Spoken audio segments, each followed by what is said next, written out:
Guys, ako lang yata yung nagna-diet na pag hindi matiis nag-grab.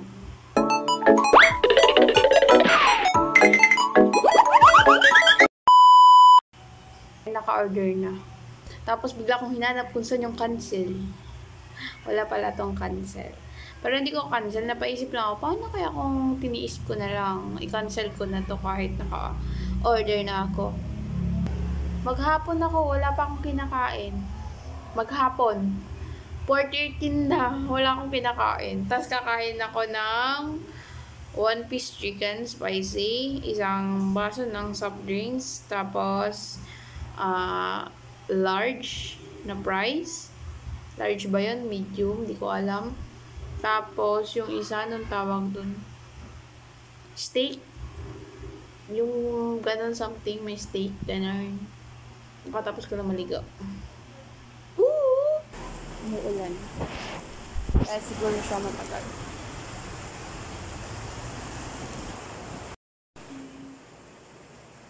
Ganda ng binili ko kahapon na conditioner. Nag-ano talaga yung buhok ko. Ayan siya. Hindi ko to sinaklay. Sinaklay ko lang kahapon, sinuyod ko siya. Sa mga hindi nagsasabi na hindi ko sinusuklay yung buhok. Sinusuyod ko yan, girl.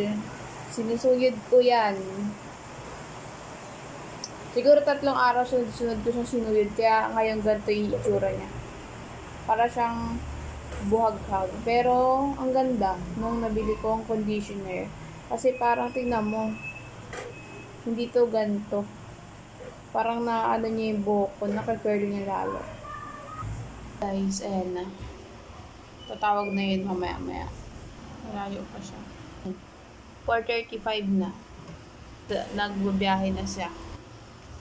Balikan ko lang kayo, pinakuha ko na yung order. Guys, umuulan ng lakas. Dumating na yung order ko. 4:43. Ang lakas ng brightness. Isang drinks, tapos, ewan ko ba't nasa labas siya ngayon. Ito. Tapos, tanggalin na natin yan. Check natin yung ano. Hindi na lang. Ang lakas kasi ng ulan. Ewan ko, naririnig nyo. Yun pa rin yung in-order ko nung nakaraan kasi ang sarap.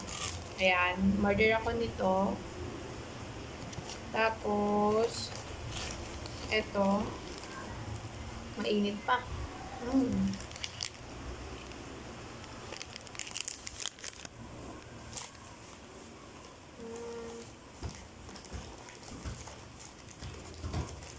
Tapos mga ganito.